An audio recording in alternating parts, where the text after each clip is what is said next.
Добро вечер. Изборите се закажани за 11 декември. Дури во сосема редовни избори, предизборието има своја динамика, која нема рефлектори и таа е најважната доколку инсайдерски знаете што всушност се случува во главните стожерни политички кампови. Засега прилично затворено со владеачката партија, СДСМ се обидува за својата стратегија да најави дека ќе проговори на Конгресот на 2 октомври, со една скромна најава дека тогаш ќе чуеме во каква коалицијска формација ќе се појават на следните избори. Стратегиите во партиите се градат пред се на опсежно направени анализи, сериозни анкети на голем примерок, кои веќе на масата во партиските штабови ги имаат првите позиции, како отприлика изгледаат и стојат политичките партии. Тие се интерни и до нив ни инсайдерите однадвор тешко може да дојдат. Но од стратегиите кои што ќе ги градат во следниот период ќе стане јасно кој колку сериозно ги разбрал пораките од анкетите и како ќе одговори ни своето позиционирање за да ја добие трката на 11 декември. Што недостасува на тој процес? Дали јавноста е веќе уморна од премногу калкулирање во рамките на тој пржински процес, кој се претвори во една кулиса зад која упорно продолжуваат старите практики и на вчудоведување на многумина, социјалдемократите се уште, иако неволно, прифаќаат дека тоа е доволниот минимум кој ќе не донесе до фер и демократски избори. Вечерва на добар дел од овие теми разговарам со моите гости, режисерот Слободан Унковски. Добро вечер, професоре. Комуникологот Петар Арсовски. Добро вечер. И колешката Катрина Блажевска. Добро вечер и за вас. Петар, вас поблиски ви се овие ситуации пред да настапи јавната промоција на партиските екипи. Ви изгледа ли логично и доволно? Ако досега не се случи пресврт во јавното мислење, барем од последните анкети, тоа е повеќе од јасно дека има придвижување, но нема сериозен пресврт, што е веројатно проблем на опозицијата после онаков земјотрес од бомбите и можеби најдлабоката политичка криза. Дали може да биде доволен одговор таквата формулација дека сега ќе собереме се во широкиот фронт, ќе се представиме како надпартиска коалиција, која на тој начин, не губејќи ниту еден глас, ќе успее да дотрча на 11 декември до победата? Тоа зависи од тоа какви ни се очекувањата за 11 декември. И како ја замислуваме политичката сцена во Македонија по 11 декември и што ни е очекувањето како политичката криза ќе се реши. Драматични промени до 11 декември нема да има. Ниту пак јас очекувам дека на 11 декември македонската политичка криза ќе дојде до некаква разрешница. Очигледно е дека ќе влеземе во еден посериозен и подолготраен процес на чистење на политичката сцена и некаква реформа. Ниту пак мислам дека партиите во оваа фаза го проектираат 11 декември како некаква разрешница. Очигледно е и по критериумите кои се зададени за некаков минимум фери демократски избори, дека тоа ќе биде само една скала и дека вистинското решавање на кризата дури по овие избори ќе почне да се одвива. Но за клучните актери е важна позицијата која ќе ја изборат на 11 декември. Сега за тоа зборуваме. Така.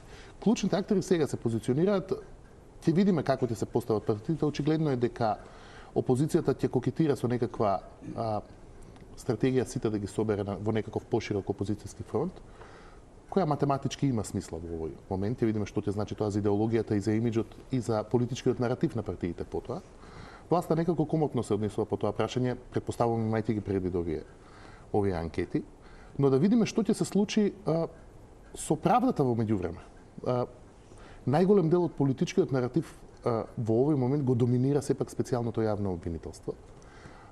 И најголем дел од надежите на опозицијата и од стравот на позицијата се фокусира околу таа точка. Јас мислам дека тука сме влезени во еден, за тоа може би малку повеќе подоцна, сме влезени во еден магичен круг кој нема да се отплетка до 11 декември. Очигледно е дека ВМРО-ДПМН успеа да обезбеди некаква покомотна позиција по тоа прашање, барем во овој период. И таму тој зачаран круг ќе, знаете како, СЈО не може да работи во целиот капацитет во сегашната политичка констелација. А сегашната политичка констелација не може да се смени додека СЈО не почне да работи со својот полн капацитет. И ние сме тука во некаква очигледно е дека политичката различност и кризата и правдата за која разговараме, па и клучните актери, се во расчекор. Ќе видиме дали тој и како ќе се разреши до 11 декември. До тогаш ние ќе бидеме или ќе му се лутиме на СДСМ заради недостатокот на некаков тектонски нов политички кредибилитет и политички наратив, или партиите ќе се репозиционираат за некаква нова политичка реалност по 11 декември.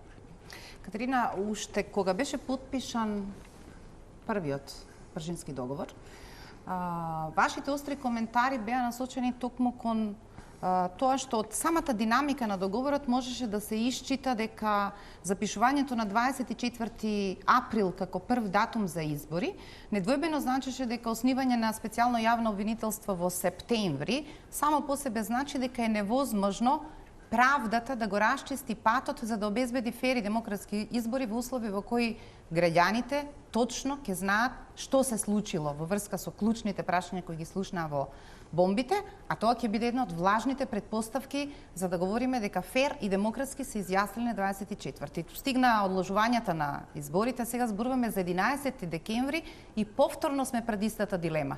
Очигледно е дека политичкиот легитимитет што ќе се земе на изборите нема да биде легитимитет кој произлегува од главниот одговор што граѓаните го очекуваат, а тоа се процесуираните обвиненија на специјалното јавно обвинителство и евентуално во најдобрите варијанти некаква судска пресуда во име на граѓаните.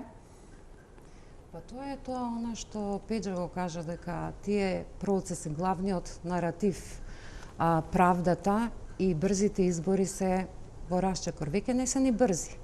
Ова е трет циклус на избори кои го закажуваме, меѓутоа ефектот е ист. И веројатно на граѓаните им е јасно зашто е тоа така. Зашто сите тие обструкции на специјалното обвинителство биле потребни за целиот тој процес да се одложи.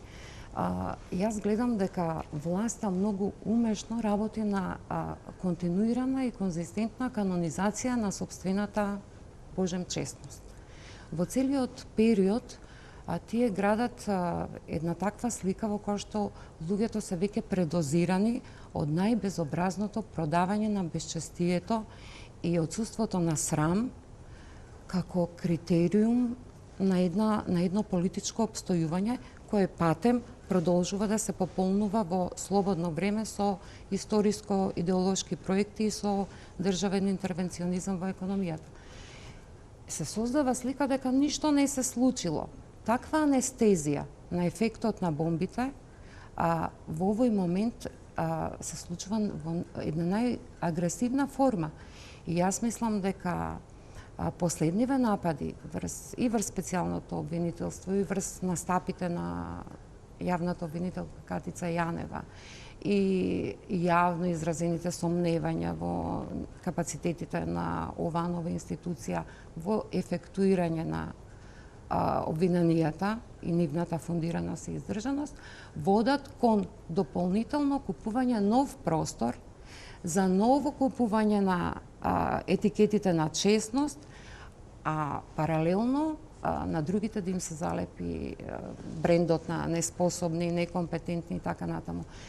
Дури и да има нешто, некакви првични ефекти од работата на СЈО до 11 декември, кои што на некој начин подлабоко би го разнишале рейтингот на актерите кои што не почувствува лична, морална, етичка потреба да се тргнат од јавната сцена и да ослободат од колонизацијата на сите криминали што имавме можност да ги слушнеме пред се како индици.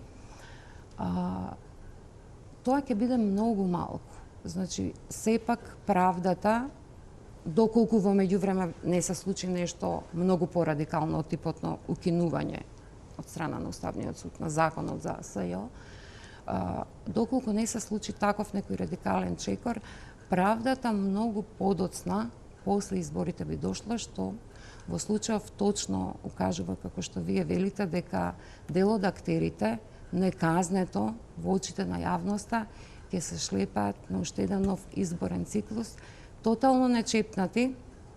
Сега останува дел од компетентната мислечката јавност, која што ги анализира работите, која што не е зафатена од тој масовен ефект на заборав што и како се случило, која што не е анестезирана, изманипулирана и при тоа несвесна за целата девастација во општеството, таа ако направи некаков пресврт во овој тренд што партиите ќе го поведат, да речеме, евентуално како широк опозицијски фронт доколку се договорат, но атмосферата дека е неопходно еден тип референдумско изјаснување на 11 декември и дека тоа ќе биде некаков мигник, само граѓаните автентично можат да дадат импулс на тој процес. Партиите мислам дека се без разлика квантитативно колку ќе се наредат во тој воз, во тој омнибус, дали тоа ќе бидат 3 поединечни фронта, опозицијски, албански, десничарско, центристички и левичарски, 3 во едно, или сите 3 како посебни формации, граѓаните мислам дека треба да дадат главната енергија и главниот белег да покажат конечно зрелост. Бидејќи после сето ова што се случи, врвна иронија е да видиме во анкетите кои што ќе доаѓаат од агенциите дека има графа во која што пишува неопределени. И јас мислам дека тоа во оваа ситуација би требало да биде една сосема друга редефинирана категорија од типот на луѓе кои што условно во моментот не сакаат да се изјаснат пред анкетарите за кого би гласале. Просто не верувам дека е возможно дека во овој момент било кој граѓанин на Република Македонија е неопределен или дека може да биде неопределен и индиферентен на ова што се случува. Професор Унковски, бидејќи вие не сте близко ниту до инсайдерите, по известна смисла сте жртва и на така нареченото сериозно, но во суштина прилично таблоидно новинарство кое го претвори нашиот живот комплетно таблоиден. Ама верувам не сте исклучени до некои велат на искуството и мудроста, го знаете ли одговорот, што ќе се случи на 11 декември, а веднаш после тоа се однесуваат како да се во кладилница. Без малку дека скоро го знаат резултатот или го изборуваат за себе тој луксус кој е прилично цинична поза сега за тоа за што зборува колешката Блажевска. Во овој момент сум се уште неопределен.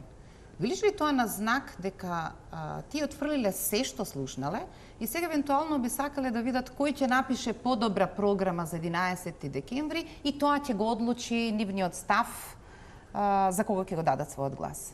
Знаете како, ја мислам дека дел од граѓаните, дури можеби поголем дел од граѓаните на Македонија, изгубиле контакт со својот живот. И не знаат уствари веќе ни каде живеат, ни со што живеат, ни што се нивните ни цели, ни вредности. И они се обидуваат во целава ситуација да се снајдат, да разберат и се обидуваат да не постават тешки прашања на кои што мора да одговорат или да речеме не би сакале да ги артикулираат до крај своите ставови. Знаете како после сите овие аргументи, еве да не ги повторуваме, што ги знаеме, сите сме ги чули и така натаму, ти може да бидеш за и против евентуално, меѓутоа да бидеш неопределен, мислам дека е навистина бегство од себе си. Значи, тој што е неопределен во оваа ситуација, што не му е јасен ставот, што нема став према ова, или е неинформиран, па има некои други, да речеме, интереси, што мислам дека нема активност што ќе остане недопрено од изборите. И секој што мисли дека ете јас нешто работам што нема врска со ова, мене ми е сеедно што ќе биде, не е точно. На секој животот му зависи од изборите. Значи затоа е моќта на гласот толку голема, затоа што вие може да го смените заедно со други луѓе, се разбира, околината, системот, луѓето и така натаму. Така да кога ќе се каже дека има неопределени или луѓе што не знаат сега, може да се разбира да кријат што е нивниот став, бидејќи веќе не знаете кој поставува анкети дома кои ќе се јават по телефон. Од друга страна е на некој начин и полесно ако си рече некој дека нема да се, тоа не зависи од мене, не се однесува на мене, не сум ја тој што ќе реши, еден човек не менува ништо и така натаму и така натаму. И практично е ужасно уствари што една хипноза во која што упаднавме као општество пред 10 години, уште трае и ги држи луѓето и нема не знам кој е тој шок што ќе ги разбуди. И во таа хипноза, во тоа една зашеметеност од вртењето на на телевизиски програми, на вести, на спинување вести, на една пропаганда која што единствена цел е, значи никаква програма партиска, никаква програма за општеството. Тоа мислам секој што ќе поверува на некој. Кога ќе го прочитате Тричковски кој што вели општеството е толку многу хистеризирано до степен што ја загуби способноста да носи разумни решенија или Добро, одлуки. го формулирам тој начин, ја го формулирам како една центрифуга уствари што ги се држат луѓето за тој обрат и се обидуваат да не паднат бидејќи и да разберат што се случува. Као едно, не знам, као една тектонска земјотрес на пример, не? И во тоа веќе не знаат ни што е добро, ни што е лошо, или им е страшно да кажат што е добро и што е лошо, надевајќи се може плашејќи се дека можеби ќе паднат над. И мислам дека тоа е многу интересно за мене. Некој што да речеме не се определува за тоа, значи не се определува за еднината на своите најблиски, за себе, за својот живот, за да не збориме сега крупни теми, земја и така натаму. И на некој начин ја става овој народ, оваа земја, ја става на ниво на нешто што е небитно, мало, племе, не знам како сакате крстите го, нешто што е така патем, што ќе се изгуби и не е битно. А мислам дека е страшно важно да се освести. Ако не се освести... Ако тој граѓанин што се согласил со својата неважност е налик на статистот во вашата представа, има ли право вашата представа статистот таму некаде да довикне, а не е статист во Грефи Шприцер и не се вика Никола Груевски, да довикне дека дилемата не е толку многу голема на избори, просто е само ништо не е толку многу е се упропастено да не ризикувате дополнително, не остана што да се упропастува. Па видите, јас мислам дека тоа што е се упропастено, што е се затруено и загадено и така натаму, е одличен мотив да се излезе на избори, да се проба нешто друго. Дали тоа ќе биде подобро или полошо, тоа ќе се види. Не, да се надеваме на подобро, секојаш затоа што промената евентуално би донела. Меѓутоа е таква една затвореност, ова што го вели Тричко, мене ми се допаѓа, не одговорив на тоа, затоа што навистина мислам дека прецизно го дефинира и е на некој начин граѓанинот е изгубен и он дел од граѓаните, да не биде сега дека правам некои диагнози што не ги знам анкетиве податоците, него зборам за чувството. И во тоа, ако не собере храброст да се погледне себе си, ако не собере храброст да каже што сака, ако не се врати назад да го живее својот живот, да се избори за својот живот, за тоа што го има, за тоа што сака да го има, за тоа што за денеска. Едвард Олби рече многу пред некој ден, мислам пред едно старо интервју пред да почине, вика дека среќата е денеска, сега одма тука. Значи нешто што ќе дојде после можеме да се надеваме, меѓутоа да видиме сега кај сме тука, што се случува денеска со нас. И на таа линија е губењето на контакт со својот живот, мислам дека е нешто што е страшно. И дека тоа ако се прифати да не се излезе, да не се гласа или ако не знае за кој се гласа, на некој начин дига раце од самиот себе си, не? И во тоа дигање раце, во тоа губење, уствари губиме сите заедно, затоа што тој или повеќе такви ќе отворат еден јас што нема да ни помогне да го скокнеме. И ова само што една реченица да кажам, а тоа мислам дека овие избори не се избори кои се базираат на програма. Ќе видиме ќе излезат со програми подобро или полошо средени, отпечатени, понудени на секој посебно, што поголеми, толку пострашни и така натаму. Дека уствари е само едно прашањето на избори, за вистина или не. Дали е вистина ова што беше до сега, што слушаме дека во бомбите и на друг начин гледаме дека било, или не е вистина. Ако е вистина, нам ни треба драматична промена и ни треба драматично освестување за да можеме да преживееме понатаму. Не е прашање само на сега, него воопште што ќе стане понатаму. Не ќе победи некој на избориве на 11 декември, или ќе биде 0-0, или 1-1, или 3-2, или не знам како ќе биде.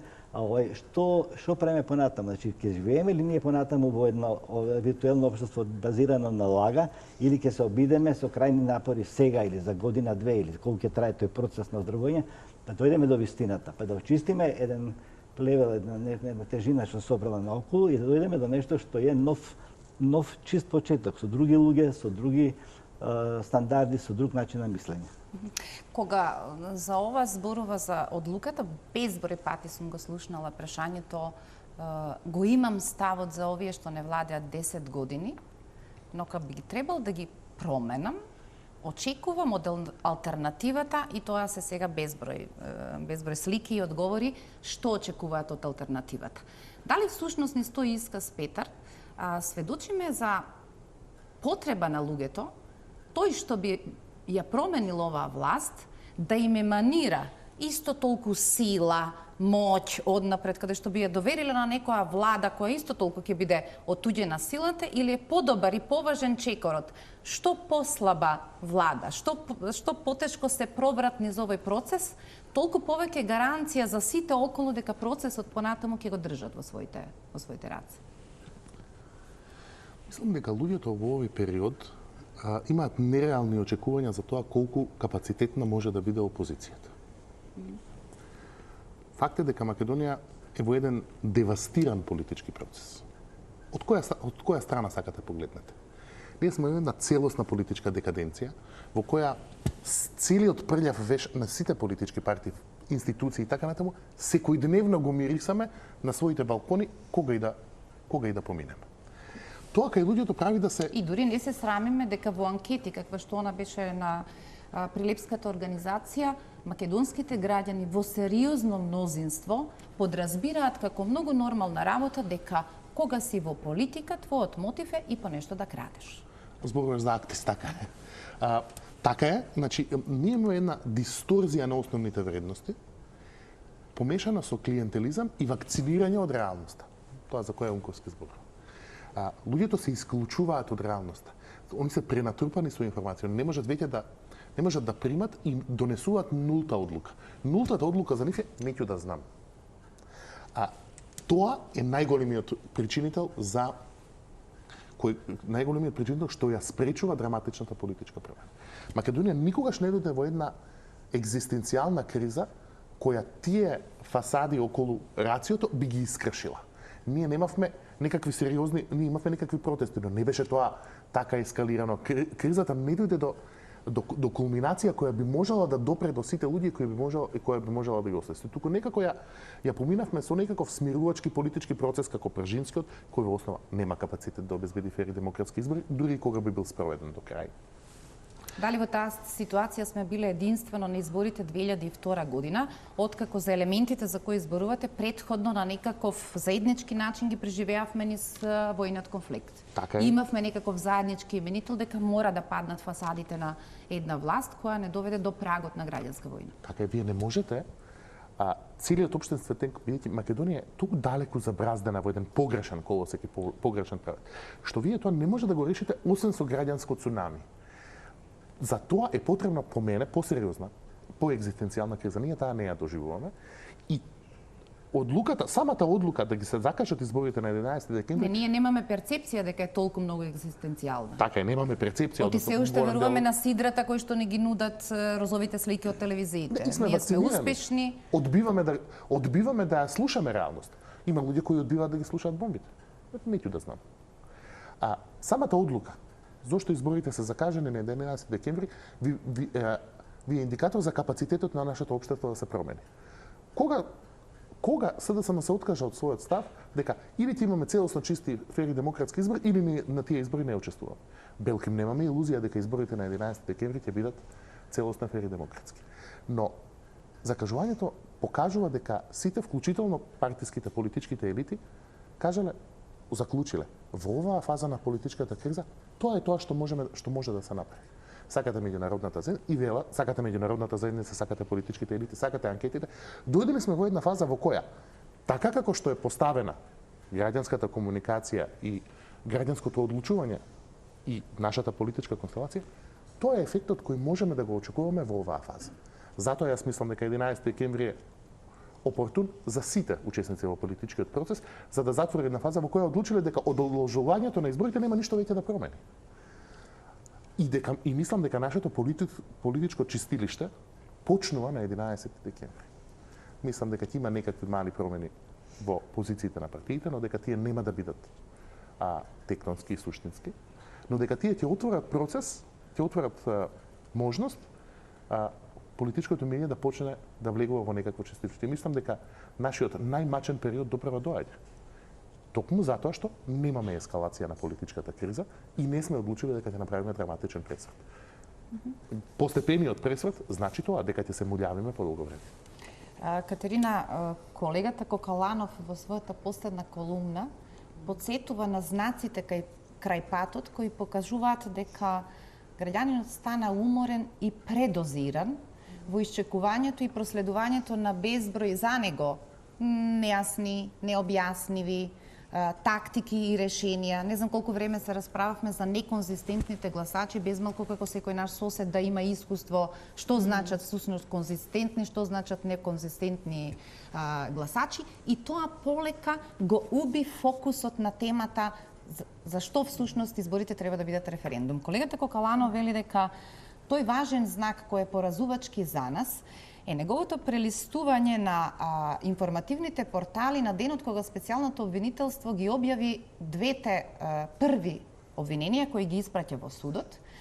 Кокаланов проферил дека тој ден најчитаната вест на информативните портали, не на забавните, не на таблоидните, е тој некаде во рамката дека српската тенисерка Ана Ивановиќ и е забрането да забремени. Дали е тоа метафорично доволната слика, колку многу ние се оддалечуваме од тоа што всушност претходно сметавме дека ќе биде важните прашања или важните одговори кои нас ќе не донесат до вистината? Покажува знак на замореност на граѓаните, што не се загрижила дека Македонија веќе во подолг период во патолошка бременост, не во буквална смисла се разбира, меѓутоа бремената со илјадници проблеми. И сето тоа го покажува веќе и дефокусирањето, меѓутоа и помалку стравот, морам да кажам, со оглед на ниско спуштените стандарди за изборите на 11 декември, кои што беа спуштени под најпесимистичките наши очекувања, што значи елементарни стандарди за фер избори,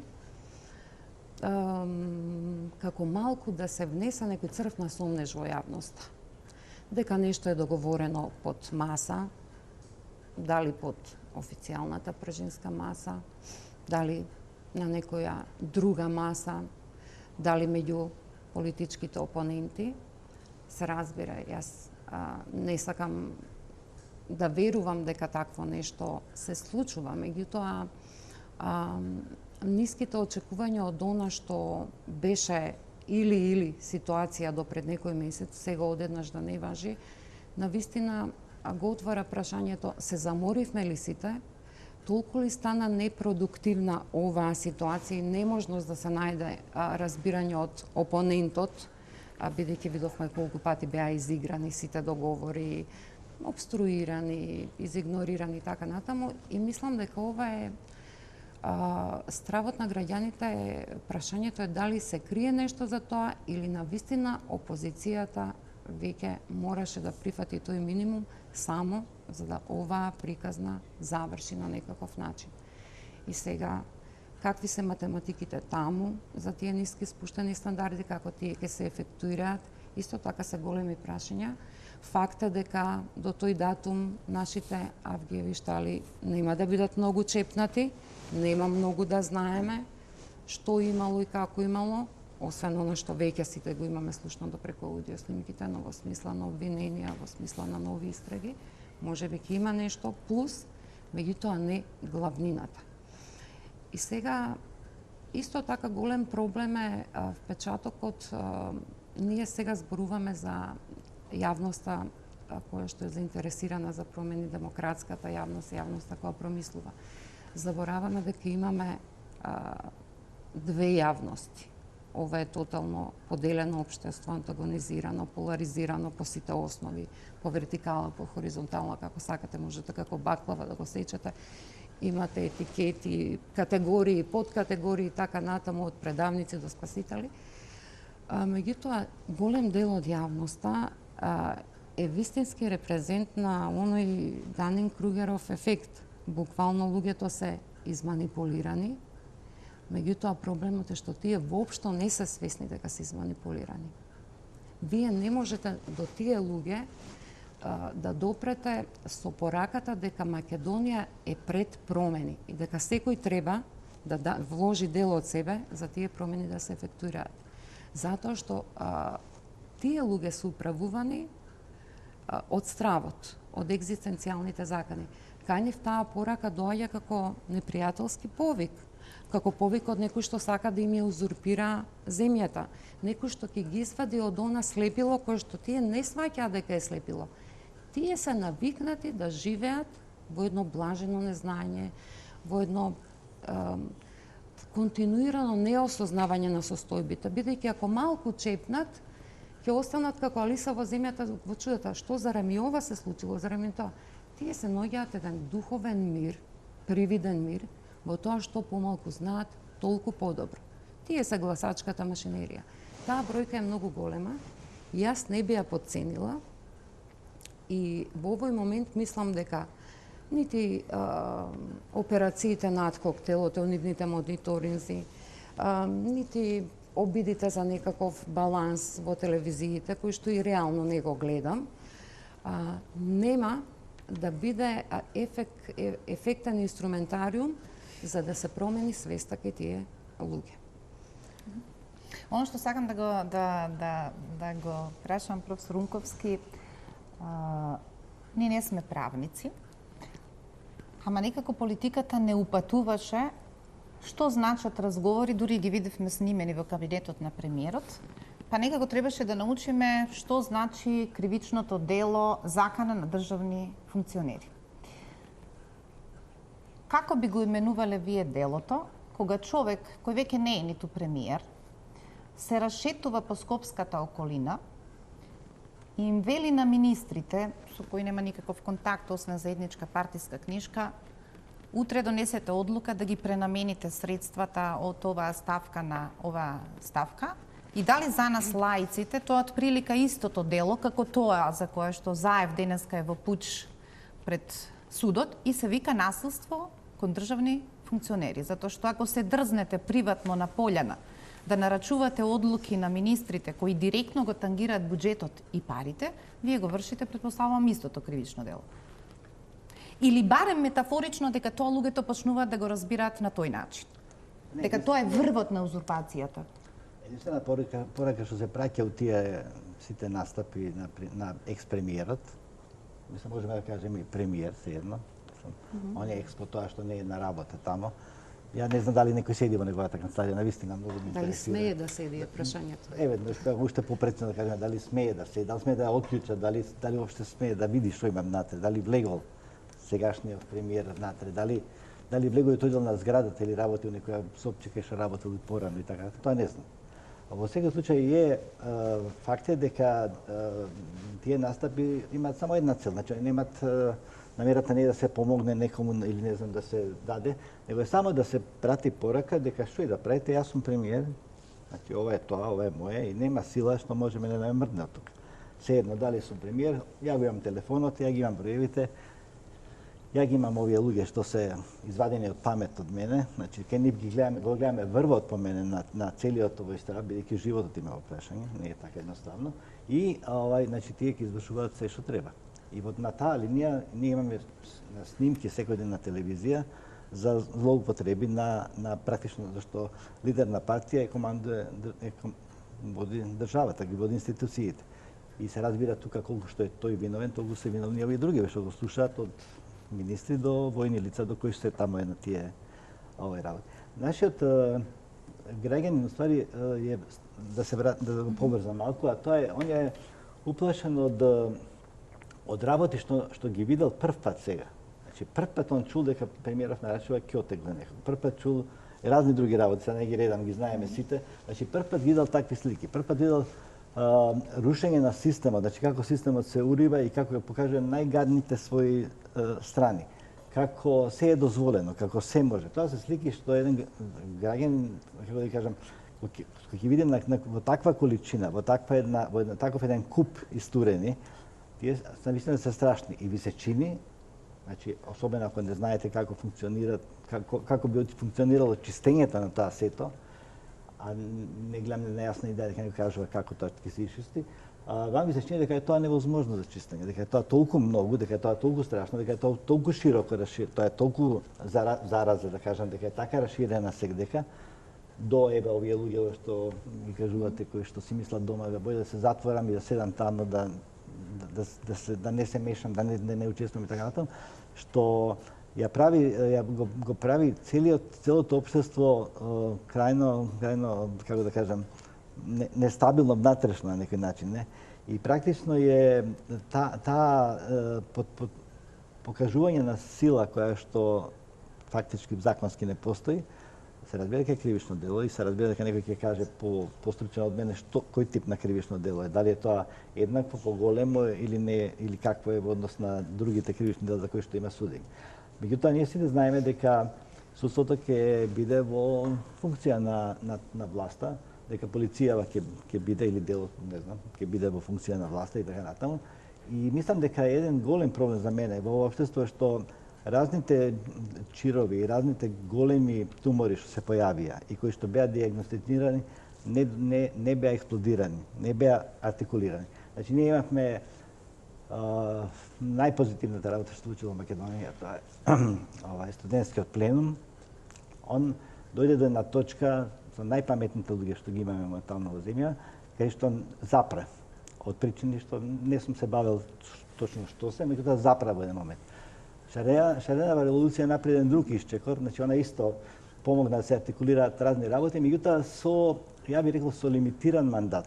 До овдека, значи, евентуално кршење на канцеларијата на председателот, меѓутоа до таму, не подалеку од тоа.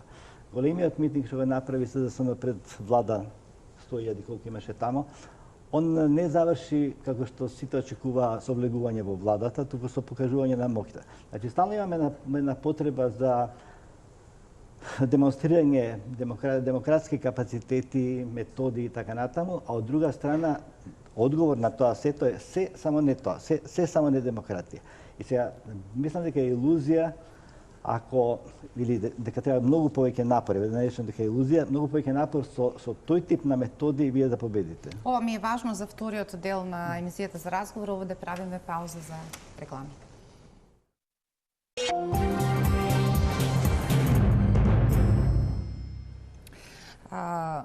Петар, сите анкети покажуваат чудна состојба во зависност на различни прашања. Во едно е константа. Кога ќе ги прашате дали земјата се движи во вистинскиот правец, повеќе од 60% од граѓаните се свесни дека ние сме тргнати во ќорсокак. Ако се служам со речникот кој го позајмува Унковски кога седнува да режира, тоа е од прилика сведочиме на нашето главно јавно место дека се дига огромна општествена дивоградба. И ние имаме шанса на 11 декември кон тоа да одговориме дали конечно ќе ја легализираме или ќе ја урнеме.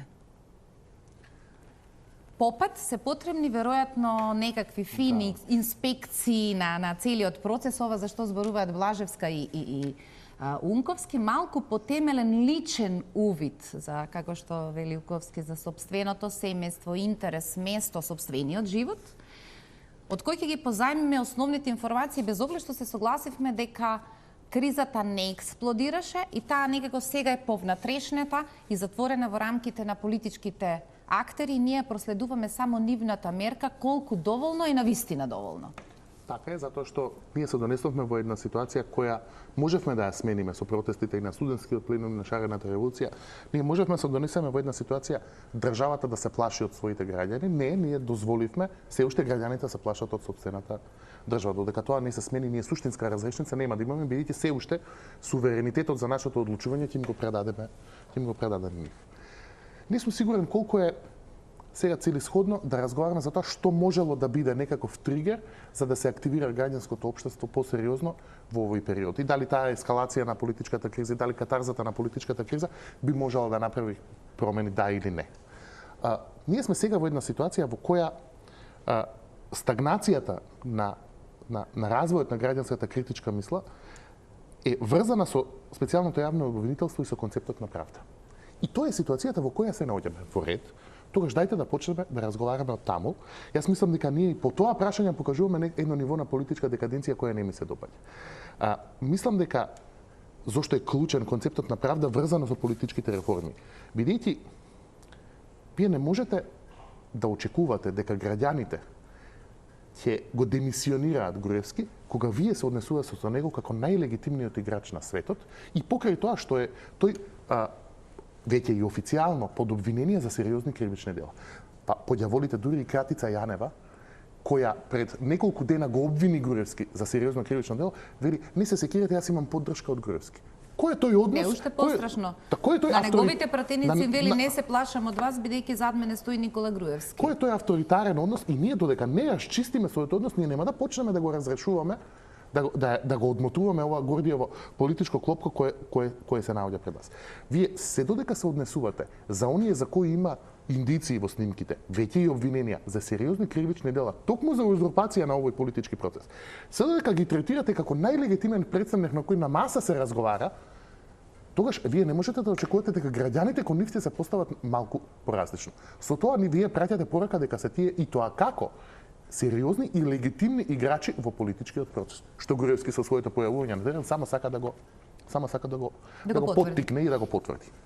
Инаку, и тоа како има како да почне да се расчистува политичкиот процес и тоа не е тоа по мене можеби е некакво лаичко гледање на работите, но окей, ние сме сега во ситуација во која концептот на правдата и специјалното јавно обвинителство е стожерот на кој може да направи некаков пробив. Дајте тоа да го заштитиме. Дајте да го продолжиме мандатот на Катица Јанева. Дајте да направиме специјално судско одделение. Зошто политичките партии ниту една, особено не опозицијата, во својата политичка програма не го застапува тој став малку по-сериозно. Ние сме се уште зафатени со тоа како Катица Јанева поминала на последното интервју на МТВ и дали таа била талентирана за пред камери или не. Па, побогу, мислам, мене не ме интересира Катица Јанева дали има талент за пред камери, каков компот прави, како готви, како пее или каков ајвар. Пред мене ме интересира квалитетот на нејзиното обвинение. Не може секој да биде и тоа дали таа се снашла на тоа интервју или не е никаков индикатор за тоа дали е добар обвинител или не. Дајте да ги видиме квалитетот на обвиненијата. Се додека сме заглавени во растурањето на единствениот стожер кој може да направи пробив, ние не можеме да очекуваме брза разрешение на ситуација. Ми се допаѓа ова ситуација, Катерина, со интервјуто на Јанева за МТВ, па кога се разврзавме сите да раскажуваме какви се епизоди сме криеле, се обидев да се подсетам дека сосема за интерно коментирање ми помина текст на главениот говорен уредник на Дневник, кој напиша во собствен текст дека Никола Груевски имал обичај, или тој сведочел како главниот говорен уредник, дека праќаат некакви провизорни прашања, но потоа Мартин Протуѓер седнува, си ги допишува сите прашања што ги смета за важни за премиерот, ги пишува сите одговори на премиерот и таквото интервју се штампа подпишано од новинар на Дневник. Тоа го изјавува во свој текст тогашниот уредник на Дневник Димитровски. Бидејќи криевме премногу работи кои се изведуваа пред наши очи, сега нашата аргументација звучи како навивање и алиби. Некој да ме видеше мене вечерва пред да бидам во емисијата, можев да посведочам дека не помалку трема како и Катица Јанева, затоа што после многу време по прв пат влегувам во студио во кое камерите се малку подалеку од мене, па ми треба да ја научам комуникацијата.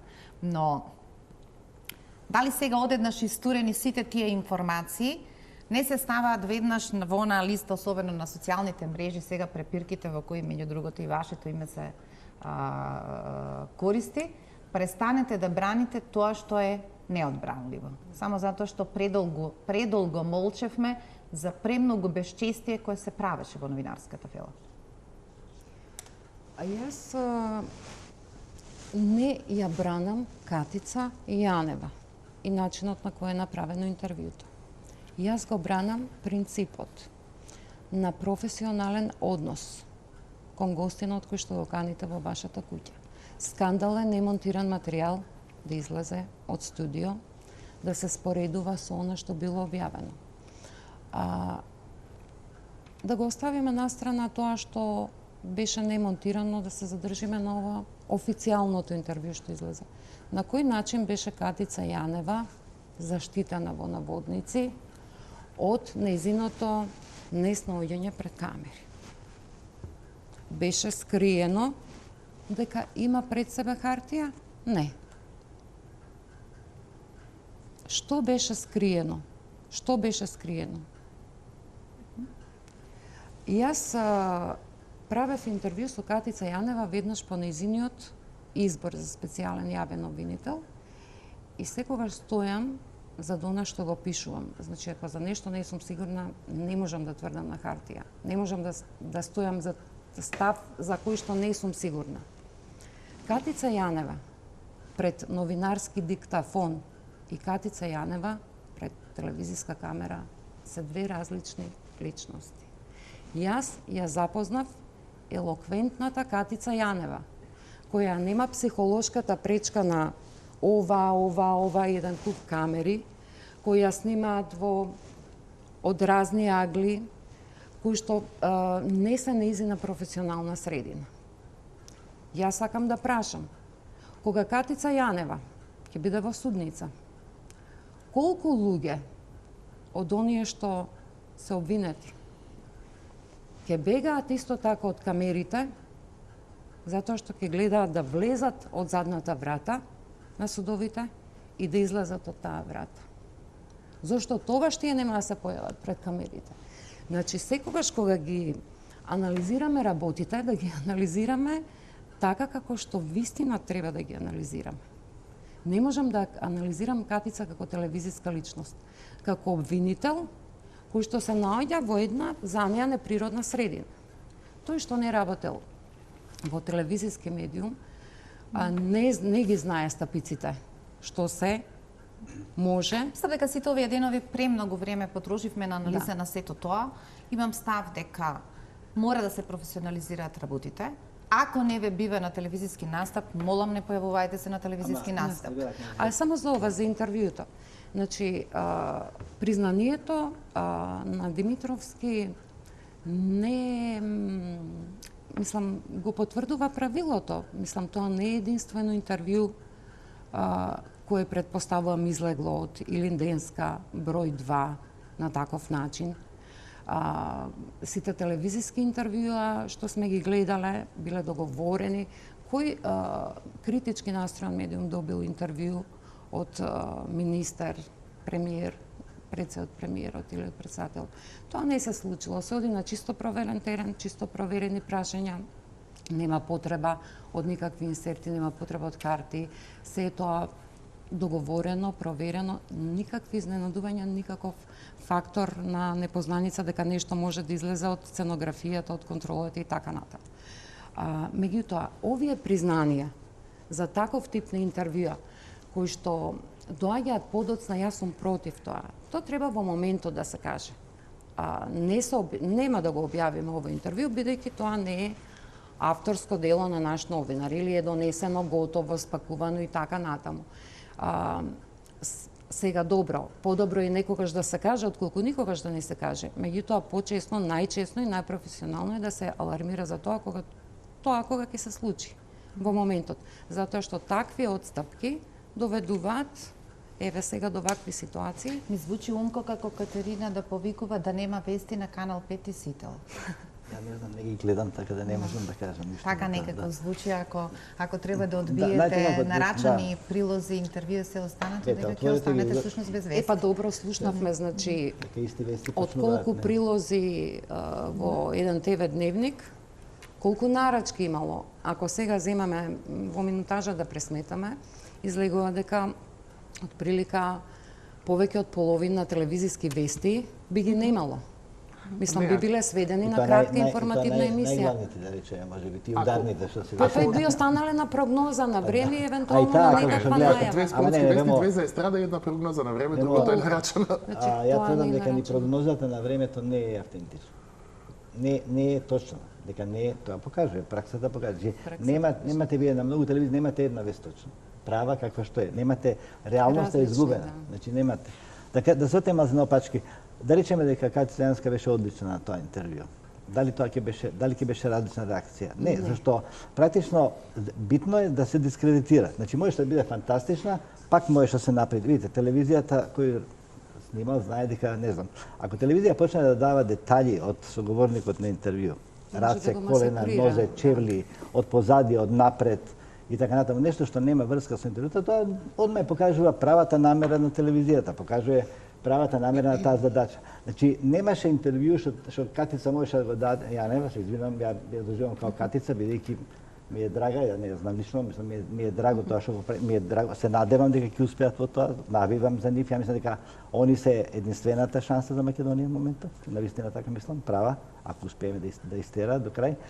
И немаше интервју кој што може да го даде, кој што неќе беше исто вака изложено на разни напади. Еве, например, сега собрание не дава да се дава, не да има директен пренос од седницата на таа комисија ќе се дискутира, а некои други портали објавуваат, без да пример сега гледав предадам, дека Катица Јанева имала многу кратка сукња во собрание.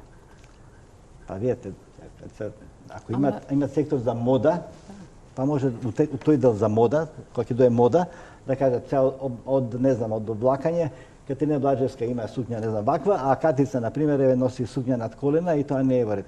Тоа се вестите. Значи сега чекам да се појават слики како се тушира, како ова, како тоа и така натаму. Значи се што може да се наруши незиниот интимен свет, личноста нејзина, да се деградира, да се збуни евентуално она што не гледам дека се збунува, да се доведе прашање дали е способна, дали е паметна, дали е свесна и така натаму, ќе се направи.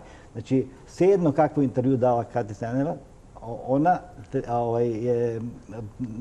моментов тоа интервју е потребно за спотер за разни други работи. За да се покрие неподготвеноста на ВМРО да го продолжат рокот за истраги на специјалното јавно обвинителство. Дали вие сте слушнале дека некој денеска се вознемири од тоа? Мислам, не од денеска, од вчера, од тоа, да, не сум слушнал некој да го побара, тоа е поголемиот проблем. Па го побара специјалното обвинителство. Они сами си го побара. Мислам дека ако работите за кои сега е напаѓана Катица Јанева се толку многу важни, ако за личен вкус не подценувам дека во професионална институција мора да внимавате на се, особено ако внатре имате портпаролката која мислам дека може да издржи секаков тип на расправа, тогаш правете го тоа на најдобар начин со ресурсите што ги поседувате. Екскурзии во оваа фаза се крајно непотребни и во таа смисла тоа на Јанева за мене беше екскурзија со непредвидени последици, но реакциите на ВМРО ДПМН наместо да речеме да слават дека наспроти себе имаат некој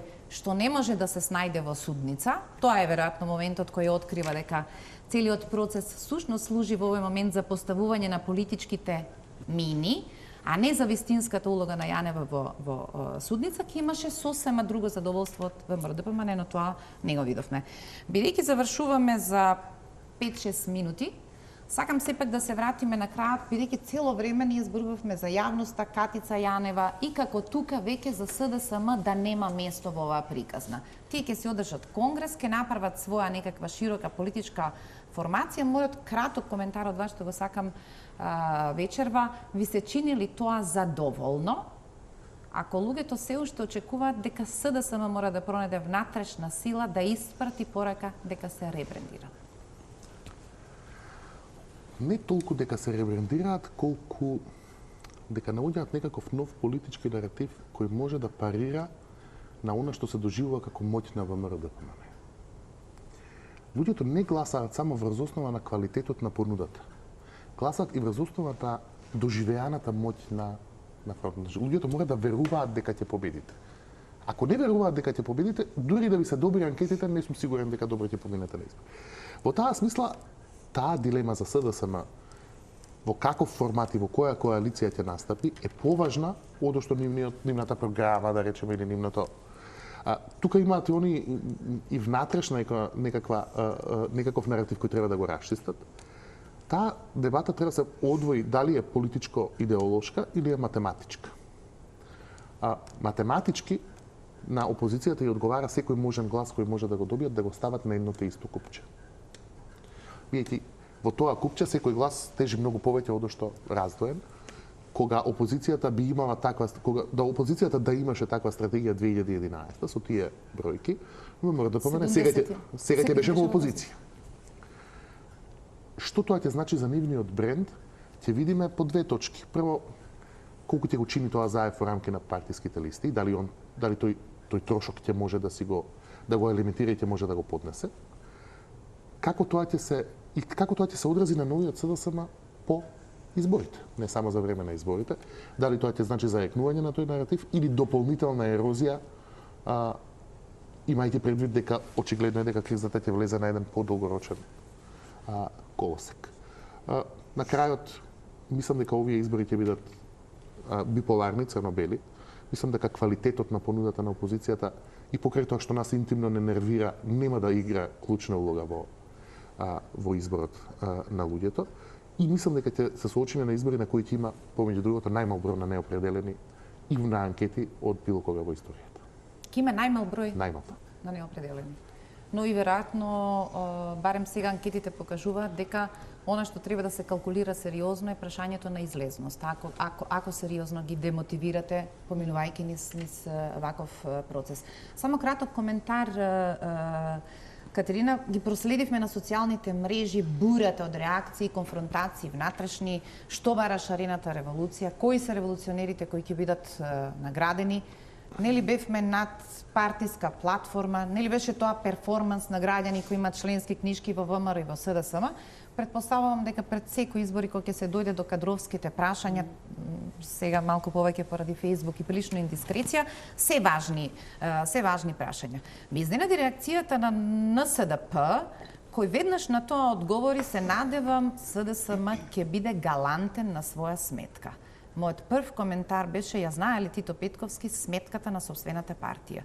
Ми се чини дека е тешко да си денеска во кожата на Зоран Заев, кога многумина кои живееле во колабираните претходни коалиции, одеднаш се преселуваат и си го носат тој вирус на паразити и во новото друштво, ама постојано пријавуваат многу повисока цена отколку што реално имале некогаш кога се измериле на изборите. Да, самостојно никој не се измерил, така што тешко е да се димензионира таа цена и кој од чија сметка треба да даде некое пратеничко место, односно да ослободи место за граѓанските организации.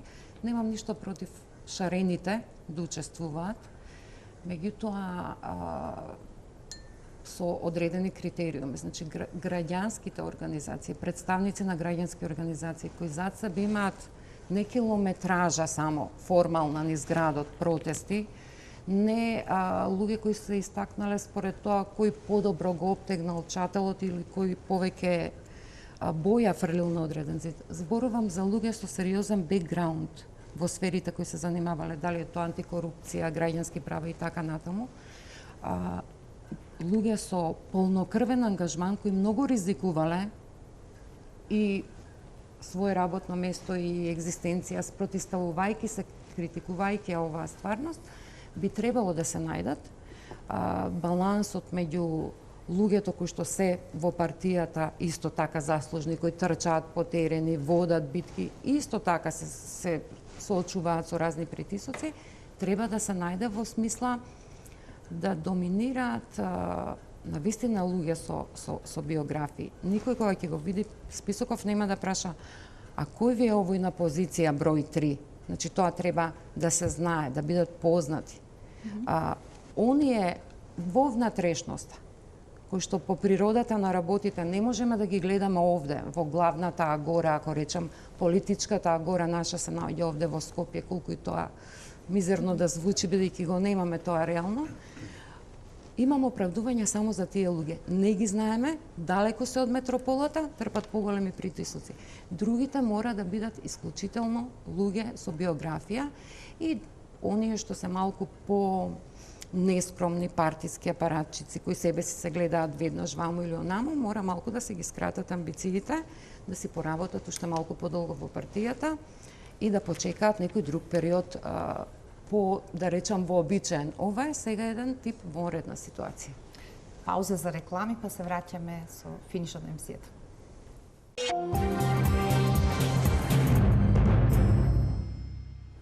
Завршуваме за 2 минути.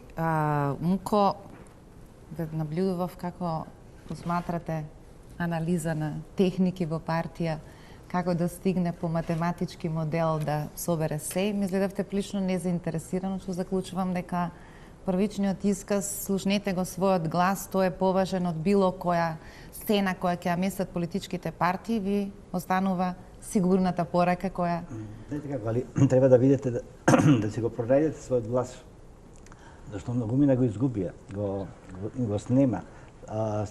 Почнаа да зборат тоа што други им го даваат као текст, седно дали свесно или несвесно.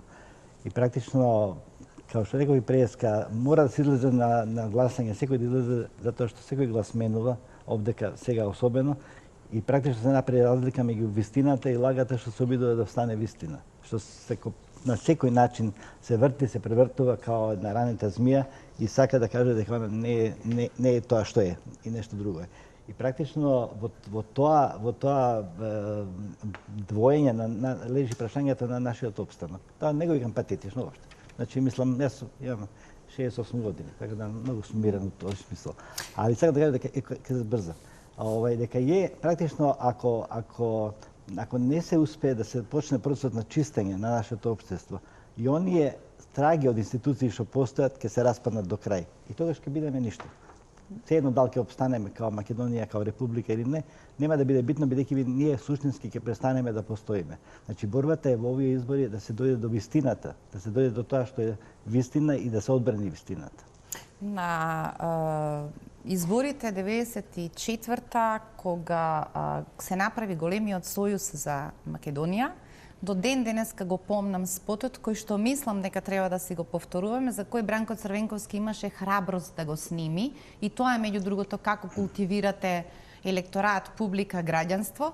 Тоа е пораката на председателот на Социјалистичката интернационала Пиер Мора, кој што во неговиот кабинет му рекол: Црвенковски, секое племе не заслужува да има држава. Спотот кој што го гледавме во кампањата се реферираше на таа порака со додавка од Црвенковски дека не останува ништо друго да водите полемика на маса, туку да седнете, да одработите задачата и да си ја направите државата. Дали сме сега во фазата кога можеме да ја искористиме повторно таа закана на Пиер Мора? Ја мислам дека ова е последна шанса да станеме нешто што би сакале да станеме, да не останеме на племе. Значи ова е последна, ама навистина мислам дека е последна шанса, затоа што веќе нема кај да се оди. Значи нема кој да ве спаси од поплава, нема кој да ве спаси од земјотрес, нема кој да ве одбрани као држава, нема кој да ве во администрацијата да ве спроведе, нема администрација и така натаму и така натаму. Значи практично ние сме на таа дилема со која се судихме во Нова Ревија во Словенија пред многу години, која рекоа дека Македонија нема капацитет на држава, која мене тоа страшно ме поводи, а се покажа дека на многу елементи ние даваме непотребно докази за таа теза. Ние мораме да се избориме за себе, не за секој за посебно. Ви благодарам што вечерва бевте гости на Топ тема. Се гледаме во нека друга прилика.